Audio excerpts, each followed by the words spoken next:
चलिए दोस्तों, आज के इस वीडियो में हम लोग क्लास 12 के हिंदी के काव्य खंड के 9वां चैप्टर जिसका नाम है जन जन का चेहरा एक, जिसके लेखक है गजानन माधव मुक्तिबोध। ठीक है ना, मतलब हम लोग चैप्टर देखने वाले हैं जन जन का चेहरा एक, जिसके लेखक है गजानन माधव मुक्तिबोध। इस चैप्टर से संबंधित सारी बातों को हम लोग एक्सप्लेन करेंगे आज की इस वीडियो में। तो सबसे पहले इस चैप्टर को स्टार्ट करने से पहले हम लोग लेखक परिचय जान लेते हैं, मतलब कवि परिचय जान लेते हैं। देखिए, गजानन माधव मुक्तिबोध का जन्म 13 नवंबर 1917 ईस्वी को हुआ था। और कहाँ हुआ था? तो श्योपुर के एमपी मतलब मध्य प्रदेश में हुआ था। इनके पिता का नाम माधव राज था। ठीक है, इनकी रचनाओं की यदि बात करते हैं तो चांद का मुंह टेढ़ा, भूरी भूरी खाक धूल, कमायनी, एक पुनर्रचना मतलब पुनर्विचार आदि, ये सब क्या इनकी महत्वपूर्ण रचनाएं हैं। और इनकी मृत्यु की यदि बात करते हैं तो इनकी मृत्यु 11 सितंबर 1964 ईस्वी को हो गई थी। ठीक है ना, तो इस तरह से आपका ये लेखक परिचय रहा है। लेखक परिचय से भी एग्जाम में कुछ ना कुछ क्वेश्चन करते रहता है। अब देखिए, इसमें क्या है कि चैप्टर्स का नाम है जन जन का चेहरा एक। इसमें तरह तरह की पंक्तियां दी गई, हम लोग जानेंगे इस वीडियो में। ठीक है ना, तो किताब खोलकर सामने बैठ जाइए। चैप्टर्स का नाम है जन जन का चेहरा है। देखिए, जन जन का मतलब क्या होगा? जन मीन्स लोग होता है, जन जन का मतलब प्रत्येक व्यक्ति चाहे प्रत्येक लोग हो गया, यानी प्रत्येक लोग चाहे प्रत्येक व्यक्ति का चेहरा एक है। कौन कहते हैं? गजानन माधव मुक्तिबोध कहते हैं कि संसार में जितने भी लोग हैं सभी का चेहरा एक समान है, सब में कुछ ना कुछ समानता दिखाई देती ही है। ठीक है ना, तो वही नाम है कि जन जन का चेहरा एक है। चलिए स्टार्ट करते हैं यहाँ से। देखिए, यहाँ पर लिखा हुआ है चाहे जिस देश प्रांत पूर का हो, जन जन का चेहरा एक। बोले लेखक कौन? गजानन माधव मुक्तिबोध कहते हैं कि चाहे किसी भी देश का हो, चाहे किसी भी प्रांत का, किसी भी राज्य का वो आदमी हो, सबका चेहरा क्या होता है? एक समान है। मतलब सब में कुछ ना कुछ समानता जरूर पाई जाती है। ठीक है ना, तो वही कहते हैं कि इस दुनिया में जितने भी व्यक्ति हैं सबकी चेहरा एक है। अब आप कहेंगे कि चेहरा तो सबकी अलग अलग होती है, तो चेहरा भले ही अलग होती है लेकिन उसके अंदर का जो आत्मा है वो सब समान होता है। एक कृष्णलीला में क्या हुआ था कि जब राधा को मतलब शंका हो गया था कि आप गोपियों से प्रेम करते हैं, तो श्री कृष्ण ने क्या किया था?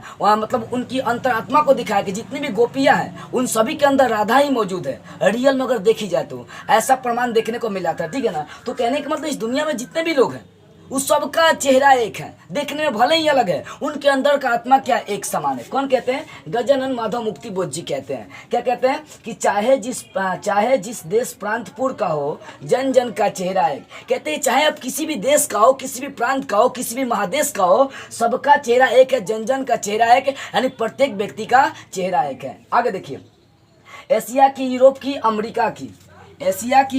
अमेरिका की गलियों की धूप एक, कष्ट दुख संताप की चेहरों पर पड़ी झुर्रियों का रूप एक, पड़ी हुई झुर्रियों का रूप एक। यहाँ पर कहते हैं कि चाहे आप अमेरिका के हो, चाहे एशिया के हो, चाहे आप यूरोप के हो, मतलब सबकी गलियों में क्या है? वही सूर्य की धूप पड़ती है। मतलब जो धूप पड़ती है वो सब एक समान होती है। ऐसा नहीं है कि यहाँ का धूप गर्मी देती है तो वहाँ का अमेरिका का जो धूप है वो ठंडी देती होगी, नहीं, सबकी गलियों का धूप कैसा? एक समान है। मतलब कहने का मतलब इसमें समानता तरह तरह की चीजों को वो दिखाया है। कौन? गजानन मुक्ति माधव जी। तो वही कहते हैं कि एशिया की, यूरोप की, अमेरिका की गलियों की धूप एक, कष्ट दुख संताप की चेहरों पर पड़ी हुई झुर्रियों का रूप एक। कहते हैं कि एशिया हो, चाहे अमेरिका हो, चाहे यूरोप हो, कोई भी देश हो, उसकी गली में जो धूप पड़ता है वो सब एक समान है। कष्ट दुख संताप की चेहरों पर पड़ी हुई झुर्रियों का रूप एक। कहते हैं कष्ट हो चाहे दुख हो, कष्ट और दुख के कारण से चेहरा पर जो मतलब चेहरा जिसके कारण से मुरझा जाती है, मतलब मनुष्य के पास कष्ट है चाहे दुख है तो उसके चेहरा मतलब झुर्रीदार जैसा होता है, मुरझा जाता है। तो मुरझाए हुए जो रूप है वो सब क्या होते हैं? एक समान होते हैं। कौन कहते हैं? गजानन मुक्ति माधव बोध जी कहते हैं। देखो, ठीक है ना, तो लिखे यहाँ पर कि एशिया की, यूरोप की, अमेरिका की गलियों की धूप एक, कष्ट दुख संताप की चेहरों पर पड़ी हुई झुर्रियों का रूप एक। कहते हैं कि एशिया, यूरोप, अमेरिका की गलियों का धूप एक समान है, और जब मनुष्य के पास कष्ट आता है, दुख आता है, और जब वो संताप करता है उस समय उसकी चेहरों पर जो झुर्रियाँ होती है सब एक समान होता है। जो दुख होता है, चेहरा मतलब जो मुरझाई रहती है वो सब एक समान होता है। किसी भी मनुष्य के जीवन में दुख आ जाए और संकट आ जाए तो देखिए उसका चेहरा मुरझा जाता है, और हर व्यक्ति के जीवन में जब संकटें आती है तो सबका चेहरा जो मुरझाया हुआ रहता है एक समान ही रहता है। ठीक है ना, आगे देखिए क्या लिखते हैं। जोश में ये तो ताकत से बंधी हुई मुट्ठियों का एक लक्ष्य, पृथ्वी के गोल चारों ओर के धरातल पर है जनता है दल एक पक्ष। कहते हैं जोश में, ताकत से बंधी हुई मुट्ठियों का एक लक्ष्य। मनुष्य अपने लक्ष्य की प्राप्ति के लिए जब जोश में आता है और जोश में आकर अपनी मुट्ठियों को बांधता है तो उसका भी एक ही लक्ष्य होता है कि मतलब मुझे ये करना है वो करना है। मुट्ठी जब बनती है ना तो उसका एक ही लक्ष्य होता है, इस मुट्ठी के साथ आप कुछ भी कर सकते हैं। कहने का मतलब एक उंगली क्या होता है, ये एक उंगली है बड़ी कमजोर है, लेकिन जब सारी उंगलियां मिलती है तो एक मुट्ठी बन जाती है और ये मुट्ठी सबको तोड़ देने का काम करती है, ठीक है ना। तो जोश में ये ताकत से बंधी हुई मुट्ठियों का एक लक्ष्य, पृथ्वी के गोल चारों ओर के धरातल पर जनता का है दल एक एक पक्ष। तो बस इतने लिखना है कि इसमें कि गजानन मुक्ति माधव जी कहते हैं, मुक्तिबोध माधव जी कहते हैं कि जब मनुष्य जोश में आता है और जोश में आकर अपनी ताकतों से अपनी मुट्ठियों को जब बांधता है तो प्रत्येक मुट्ठी का, हर व्यक्ति के मुट्ठी का एक ही लक्ष्य होता है। पृथ्वी के गोल चारों ओर के धरातल पर है जनता का एक दल एक पक्ष। कहते हैं कि इस पृथ्वी के गोल के मतलब पृथ्वी गोला है तो पृथ्वी के चारों ओर जनता का जो दल है वो सब एक समान है, वो सब एक पक्ष है। कौन कहते हैं? मुक्तिबोध जी कहते हैं कि पृथ्वी के गोल चारों ओर के धरातल पर मतलब इस पृथ्वी के धरती पर जनता का जितना भी दल है, जितना भी पक्ष है, वो सब कैसा है? एक समान है, ठीक है ना। तो इसके माध्यम से वो एक रूपता को दर्शाना चाहते हैं कि मनुष्य के जीवन में दुख हो चाहे कष्ट हो, ये सब क्या प्रत्येक व्यक्ति के लिए मतलब एक समान है। आगे देखिए क्या कहते हैं, चौथी पॉइंट हम लोग यहाँ पर देख रहे हैं। देखिए चौथी पॉइंट में बताते हैं जलता हुआ लाल की भयानक सितारा एक, उद्दीप्त उसका विकराल सा इशारा एक, गंगा में इरावती में मीनाम में अपार अकुलाती हुई नील नदी, अमेजन मिसौरी में वेदना से गाती हुई बहती बहाती हुई जिंदगी का धारा एक, प्यार का इशारा एक, क्रोध का दुधारा एक। ध्यान दीजिएगा यहाँ पर कहते हैं जलता हुआ मतलब जो जलता हुआ सूरज है, जलता हुआ जो सितारा है। अब जलता हुआ का मतलब लाल हुआ, ठीक है ना, जलता हुआ लाल सितारा। अब लाल सितारा कौन है? लाल ग्रह कौन है? मंगल को कहते हैं। तो यहाँ पर यही बात करी जा रही है कि जलता हुआ लाल की भयानक सितारा एक, कहने का मतलब इस दुनिया में जितने भी जलते हुए चीजें हैं वो सब लाल होता है और वो सब भयानक हो जाता है, उसका रूप एक समान हो जाता है। किसी भी वस्तु को आप जलाएंगे तो लाल हो ही जाता है, आपको भी जला दिए जाएंगे तो आप लाल हो जाएंगे। किसी मनुष्य को शमशान में देखिएगा जलते हुए वो लाल हो जाता है पूरा का पूरा, ठीक है ना। तो जलता हुआ लाल की भयानक सितारा है कि उद्दीप्त उसका विकराल सा इशारा है कि गंगा में इरावती में मीनाम में अपार अकुलाती हुई नील नदी अमेजन मिसौरी में वेदना से गाती हुई बहती बहाती हुई जिंदगी की धारा है कि प्यार का इशारा है कि क्रोध का दुधारा है। ध्यान दीजिए कहते हैं कि जो जलती हुई सितारा है वो भयानक हो जाती है और सभी का रूप एक समान हो जाता है। उद्दीप्त उसका विकराल सा इशारा है कि और जब किसी मनुष्य का कोई शोषण करता है तब वो विकराल रूप धारण करता है तो उसका जो इशारा होता है मात्र एक ही होता है। कहने का मतलब यहाँ से लेखक ये बताना चाहते हैं कि जब कोई मतलब पूंजीवादी शासन या जब कोई धनी व्यक्ति या जब कोई मतलब किसी पर शोषण करता है, जैसे अंग्रेज हम पर शोषण करते थे, ठीक है ना, तो जब किसी पर कोई शोषण करता है, किसी का शोषण करता है, तब वो जनता यदि विकराल रूप धारण कर दे, भयंकर रूप धारण कर ले, तब उसका एक ही इशारा होता है कि जो पूंजीपति व्यवस्था है, जो धनी मनी व्यवस्था है, उसको जड़ से उखाड़ फेंकना, ठीक है ना, मतलब शोषण से अपने आप को मुक्त करा देना। तो जलता हुआ लाल की भयानक सितारा एक, उद्दीप्त उसका विकराल सा इशारा एक, गंगा में इरावती में, पहले यहाँ समझ लीजिए इसका, जलता हुआ लाल की भयानक सितारा एक, उद्दीप्त उसका विकराल सा इशारा एक। यहाँ पर लेखक कहते हैं लिखना कि गजानन माधव मुक्तिबोध जी कहते हैं कि जो भयानक लाल सितारा है जलने के बाद सब एक लाल मतलब लाल हो जाता है। मतलब जो भयानक सितारा है, लाल रंग का जो सितारा है, कहते हैं ना जलता हुआ लाल, मतलब कहेंगे जलता हुआ लाल जो भयानक सितारा है वो क्या करता है, यदि मतलब भयानक सितारा का मतलब जो भयानक लोग हैं यदि जनता का वो शोषण करते हैं, उद्दीप्त का मतलब क्या ना उद्दीपित है, उद्दीपित। तो उद्दीपित का मतलब क्या हो गया कि शोषण करना, पीड़ित करना, प्रताड़ित करना किसी को। तो जब कोई भयानक लोग या जब कोई भयानक आदमी किसी को प्रताड़ित करता है तब जनता यदि विकराल रूप धारण कर ले तो उसका एक ही इशारा होता है कि उस मनुष्य को जड़ से उखाड़ फेंकना, ठीक है।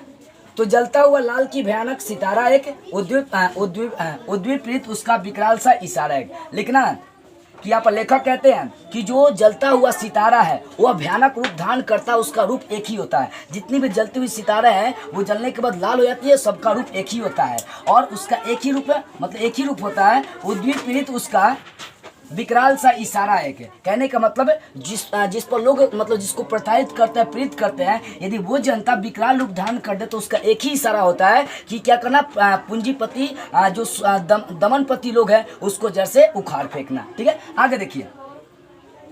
गंगा में, इरावती में, मीनाम में अपार अकुलाती हुई, नील नदी अमेजन मिसौरी में वेदना से गाती हुई, बहती बहाती हुई जिंदगी की धारा है कि प्यार का इशारा है कि क्रोध का दुधारा है कि। यहाँ कहते हैं गंगा में, चाहे इरावती में, चाहे मीनाम में, चाहे नील नदी हो, चाहे अमेजन हो, चाहे मिसौरी हो, सब में जो वेदना होती है, मतलब उनकी धाराओं में जो वेदना होती है सबका एक ही होता है। ऐसा नहीं है कि उनकी जो धाराएं हैं, नदी की धाराएं हो गई, नील की धाराएं हो गई, और भी मिसौरी, मीनाम, अमेजन, ये जो नदियाँ हैं इनकी धाराओं में जो वेदना होती है, देखो क्योंकि नदियाँ जो होती है ना उनकी जल बहुत तरह की चीज़ों से संघर्ष करती है, चट्टानों से टकराती है, संघर्ष करती है, तो उसके जल में भी क्या होती है, वेदना होती है। और जो वेदना होती है वो सब एक समान होती है। वही बात है कि गंगा में, चाहे इतावरी में, चाहे मीनाम में अपार अकुलाती हुई, नील नदी अमेजन मिसौरी में वेदना से गाती हुई, बहती बहाती हुई जिंदगी की धारा है। वही कहते हैं कि गंगा हो, चाहे इतावरी हो, चाहे मीनाम हो, चाहे नील नदी हो, चाहे अमेजन हो, चाहे मिसौरी हो, सब में जो वेदना होती है, जल की धारा की जो वेदना होती है वो सब एक समान होती है। उनकी धारा क्या होती है, एक समान होती है। आगे कहते हैं कि प्यार का इशारा है कि क्रोध का दुधारा है। और कहते हैं कि जो प्यार का इशारा होता है सबका एक ही होता है। अब मान लो कोई किसी से प्रेम करता है तो उसका इशारा एक ही ना होता है कि उसको बहुत ज़्यादा स्नेह प्रेम देना, मान दान करना है। प्यार का भी इशारा एक होता है और क्रोध करने का भी इशारा एक ही होता है। जब मनुष्य किसी पर क्रोधित होता है तो किसी को उसको मारेगा, प्रताड़ित करेगा, यही ना होता है। प्यार भी करेंगे तो उसका इशारा अलग होगा, उसका भी इशारा एक होगा। यदि लाख भी मनुष्य किसी से प्रेम करने लगे तो उसके प्रेम करने का मतलब एक ही अर्थ होगा कि उसका मान दान करना, उसका ख्याल रखना है। और यदि कोई मनुष्य किसी पर क्रोधित होता है तो उसका भी इशारा क्या होगा, एक ही होगा। इसी कारण से प्यार का इशारा है कि क्रोध का दुधारा है कि मतलब प्यार का भी इशारा एक होता है और क्रोध करने का भी इशारा एक ही होता है। अब पांचवी पॉइंट देखिए। पांचवी पॉइंट है पृथ्वी का प्रसार अपनी सेनाओं से किए हुए गिरफ्तार, गहरी काली छाया पसार कर खड़े हुए शत्रु का काले से पहाड़ पर, काला काला दुर्ग एक, जन शोषक शत्रु एक। यहाँ पर लेखक क्या कहते हैं, गजानन माधव मुक्तिबोध जी क्या कहते हैं कि पृथ्वी का जो प्रसार है उस पर जो मतलब लोग रहते हैं, सेनाओं से किए हुए गिरफ्तार, मतलब जो अत्याचारी लोग रहते हैं, अत्याचार करने वाले लोग रहते हैं। गहरी कलाएं छाया पसार, मतलब वो जो है ना वो काले काले होते हैं। जो मतलब कहने का मतलब है कि इस पृथ्वी पर कुछ ऐसे काले काले लोग हैं जो अत्याचार करते हैं, सिर्फ उनका जो दुर्ग है वो सब क्या एक है। मतलब इस दुनिया में जितने भी अत्याचार करने वाले लोग हैं उन सभी का सोच भी एक है और उन सभी का स्थान भी एक है। क्यों? क्योंकि दुर्ग में मतलब काली काली गुफाओं में छिपे रहते हैं लोग। क्या चोर का मतलब राजमहल में रह सकता है? चोर कहीं रहेगा राजमहल में? पुलिस उसको लगले गिरफ्तार कर रहा है। तो वही कह रहे हैं कि जो मतलब चोर है, जो चोर है चाहे जो अत्याचारी है, उस सब का दुर्ग भी एक ही होता है, उस सब का स्थान भी एक ही होता है कि जंगले जंगले भागते फिरते चलेंगे लोग, या तो कहीं पहाड़ों में लुकाएंगे लोग, नहीं तो धरती के अंदर लुकाएंगे। उन चोरों का या उन अत्याचारियों का मात्र एक ही स्थान होता है, सभी का एक ही स्थान होता है। ऐसा नहीं कि जो चोर है, जो अत्याचारी है वो राजमहल में राज करेगा, कहने का मतलब, ठीक है ना। देखो तो वही कहते हैं पृथ्वी पर जितनी भी सेनाओं के किए हुए गिरफ्तार, मतलब इस पृथ्वी पर जितने भी गिरफ्तार किए गए लोग हैं, गिरफ्तार आदमी कब किया जाता है? जब वो अत्याचार किया होगा या जब कोई गलत काम किया होगा। तो वही कह रहे हैं इस पृथ्वी पर जितने भी गिरफ्तार किए हुए सेना है, चाहे जितने भी गिरफ्तार किए हुए लोग हैं, गहरी काली छायाएं पसार कर खड़े हुए शत्रु का काले से पहाड़ पर। कहने का मतलब है कि जो मतलब जिन सेनाओं को इस पृथ्वी से गिरफ्तार किया गया है, मतलब कानून व्यवस्था गिरफ्तार करती है ना, वही बात है कि इस पृथ्वी पर जिन जिन सेनाओं को गिरफ्तार करी गई है उनकी काली गहरी, उनकी जो छाया है वो एकदम काली है। छाया काली का मतलब उनका सोच क्या एकदम काली है, तभी जाकर वो अत्याचार करते हैं, दूसरे को प्रताड़ित करते हैं। जबकि ये नहीं समझते कि मैं भी मनुष्य हूँ, वो भी मनुष्य है, तो मनुष्य को क्यों प्रताड़ित करेगा। वही बात है कि पृथ्वी का प्रसार अपनी सेनाओं से किए गिरफ्तार, गहरी काली छाया पसार कर खड़े हुए शत्रु का काले से पहाड़ पर, काला काला दुर्ग एक, जन शोषक शत्रु एक। वही कहते हैं कि इस पृथ्वी पर जितने भी गिरफ्तार किए गए सेना है उन सभी की जो छायाएं हैं, जो सोच है वो एकदम काला है, खड़े हुए शत्रु का काले से पहाड़ पर। और ये जो शत्रु होते हैं ये मतलब पहाड़ के काले काले दुर्ग पर रहते हैं, मतलब काले काले दुर्ग का मतलब काले काले किलाओं में छिपे हुए चलते हैं, भागते चलते हैं। जन शोषक शत्रु एक, और जनता का जो शोषक होता है वो शत्रु भी एक ही समान होता है। जो जनता का शोषण करता है वो जितना भी शत्रु हो सब एक ही समान होता है। तो इसमें क्या एक रूपता को दर्शाया कि इस दुनिया में ऐसे बहुत सारे वस्तु जो एक समान दिखाई देते हैं। वही इस पृथ्वी पर जितने भी सेनाएं गिरफ्तार किए गए हैं उनकी जो छायाएं वो एकदम काली है, और वो जो शत्रु होते हैं वो काले से पहाड़ पर, काले वाले पहाड़ पर काले काले दुर्ग मतलब किला पर रहने का काम करते हैं। मतलब काले काले दुर्ग भी क्या एक समान है, और जो जनता का शोषक होता है, जनता का शोषण करने वाला जो शत्रु है वो भी कैसा होता है, एक समान ही होता है। ठीक है, आगे देखिए। विराट प्रकाश एक, क्रांति की ज्वाला एक, धड़कते वृक्षों में है सत्य का उजाला एक, लाख लाख पैरों की मोच में है वेदना का तार एक, हिया हिम्मत का सितारा एक, चाहे जिस देश प्रांत पुर का हो जन जन का चेहरा एक।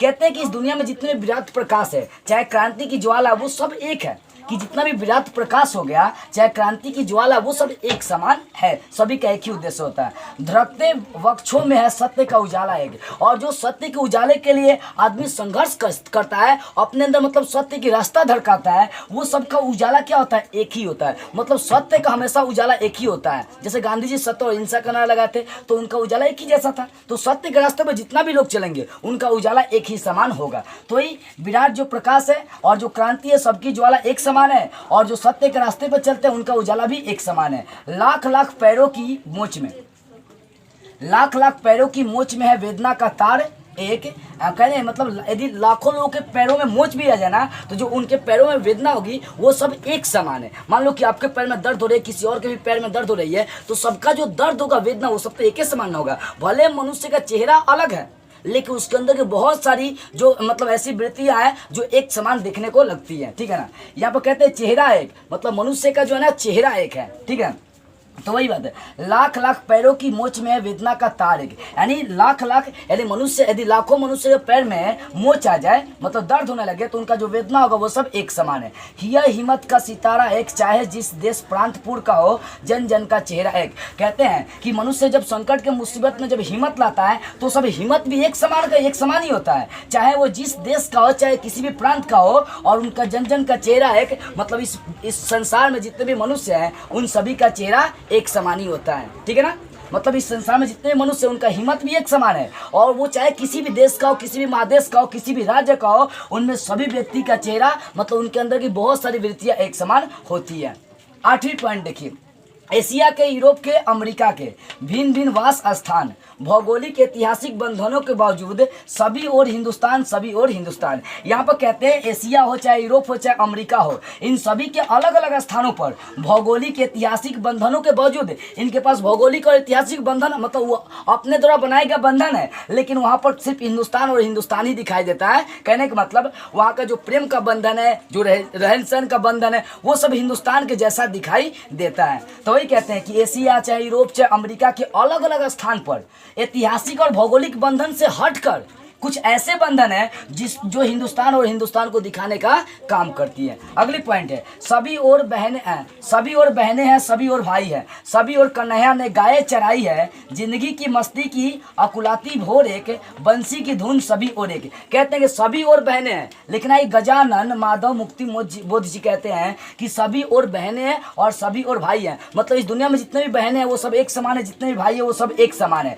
और सभी और कृष्ण ने क्या, अपनी गाय चराई है। इस मतलब इंडिया में, इस भारत में सभी और कन्हैया ने क्या करी, गाय चराई है। आगे, जिंदगी की मस्ती की अकुलाती धारा है, मतलब जिंदगी में जो मस्ती आती है वो हर इंसान के लिए एक ही होता है। हमारे मतलब हम लोग मान लो कोई इंजॉय कर रहे हैं, मस्ती कर रहे हैं, तो ऐसा नहीं हमारे मस्ती करने का मतलब कुछ और, किसी और के मस्ती करने का मतलब कुछ और नहीं, सबकी मस्ती का धारा एक ही होता है। वही है कि जिंदगी की मस्ती की अकुलाती धारा एक, यानी जिंदगी में जो मस्ती उस्ती होता है ये सब एक ही समान होता है। बंसी की धुन सभी और एक है, मतलब जो बंसी होता है, जो कृष्ण बंसी बजा रहे थे, उन सभी का धुन एक ही समान था। ठीक है ना, वही है कि सभी और बहन है, सभी और भाई है, और सभी और जो कान्हा था उस गाय चराई है। मतलब सभी और बहन है, मतलब सभी बहन एक समान है, सभी भाई एक समान है, और सभी और कृष्ण ने अपनी गाय चराई थी। उसका जिंदगी में जितनी भी मस्तियाँ आती है वो सब एक होता है, और बंसी की जो धुन होता है वो सब भी एक समान ही होता है। ऐसा कौन कहते हैं, गजानन माधव मुक्ति बोध जी कहते हैं। 10वीं पॉइंट है,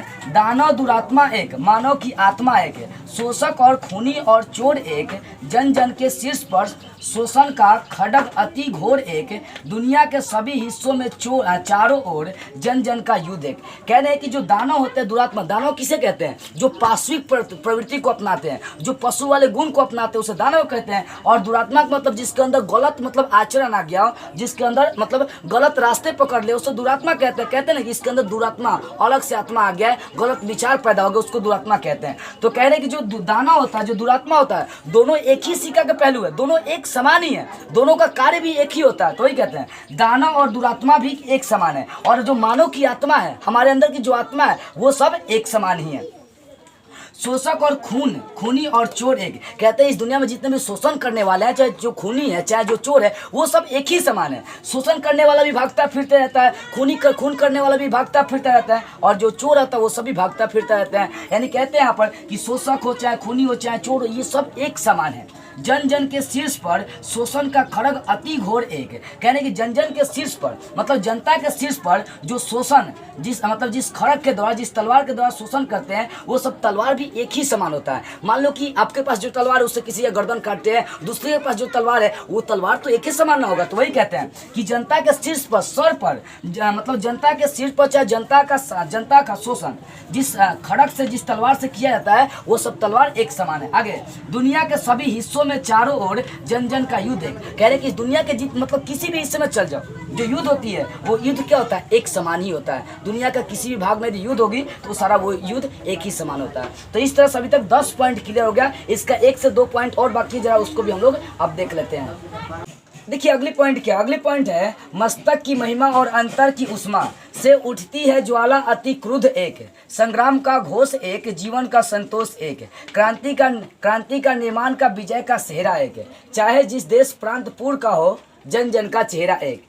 यहाँ पर कहते हैं गजानन माधव मुक्ति बोध जी कि मस्तक की जो महिमा है, मतलब जो मस्तक में दिमाग में जो विचार आते रहते हैं वो सब एक ही है। अंतर की उष्मा है, और हम लोग के दिमाग में चाहे अंदर में जो उष्मा होती है, जो उष्मा की ज्वाला होती है, उसके द्वारा जो मनुष्य क्रोध होता है, मतलब क्रोधित होता है, उस सब क्रोधित का रूप भी एक ही समान होता है। मतलब मान लो मनुष्य कोई क्रोधित हो रहा है तो सबका रूप कैसा एक ही समान ना होगा। क्रोधित जब मनुष्य होता है तो उसका मतलब आग बबूला जैसा होता है, लाल हो जाता है सब एकदम, तो सब मनुष्य एक ही समान होता है। और सही है कि मस्तक की महिमा और अंतर की उष्मा से उठती है ज्वाला अति क्रुद्ध एक। वही है कि मस्तक के अंदर जो विचार आती है और जो अंदर से जो उष्मा खिलती है, उस सब का जो ज्वाला होता है, उसके द्वारा मनुष्य क्रुद्ध जो होता है, क्रोधित होता है, उस सब का रूप एक ही समान होता है। संग्राम का घोष एक, जीवन का संतोष है। वही कहते हैं संग्राम का मतलब क्रांति हो गया। क्रांति का जो घोष होता है, जो आवाज होता है, वो एक ही समान होता है। और जीवन में जो संतोष की बातें होती है, जो संतुष्टि की बातें होती है, वो सब एक ही समान होता है। आगे कहते हैं क्रांति का निर्माण का विजय का सेहरा है। यानी कह रहे कि क्रांति करना हो, चाहे निर्माण करना हो, चाहे विजय करना हो, इन सभी का जो सेहरा होता है वो सभी कैसा होता है? एक समान ही होता है। आगे, चाहे जिस देश प्रांत पूर्व का हो जन जन का चेहरा है। चाहे वो किसी भी देश का, चाहे किसी भी प्रांत का, चाहे किसी भी महादेश का हो, सभी का चेहरा कैसा होता है? एक समान होता है। सभी के अंदर कुछ ना कुछ समानता पाई जाती है। तो देखो इस कविता के माध्यम से गजानन माधव मुक्ति बोध जी यही कहना चाहते हैं कि जो शोषक वर्ग होते हैं, मतलब जो शोषण करने वाले लोग होते हैं, उन सभी के अंदर क्या दुरात्मा एक ही समान होता है। और जो शोषित होने वाले लोग होते हैं, उन सभी के अंदर की आत्मा एक समान होता है। यानी इस दुनिया में जितने भी लोग हैं सभी एक समान है। वो भाई हो चाहे बहन हो, सब सेम है। सभी जगह कृष्ण ने अपनी गाय चराई और अपनी बंसी बजाई है। जो गाय थी वो सब एक समान थी, जो बंसी का धुन था वो सभी एक समान था। तो कह रहे हैं कि जन जन का चेहरा है कि सभी जनता का चेहरा एक समान है। तो आई होप ये सारी बातें, मतलब ये चैप्टर की सारी बातें आपको बेटर से समझ में आ गई होगी। ठीक है ना? तो बस आज के इस वीडियो में इतना ही। अगले वीडियो में इस चैप्टर के मतलब प्रश्न उत्तर को सॉल्व करते हुए हम लोग फिर मिलेंगे।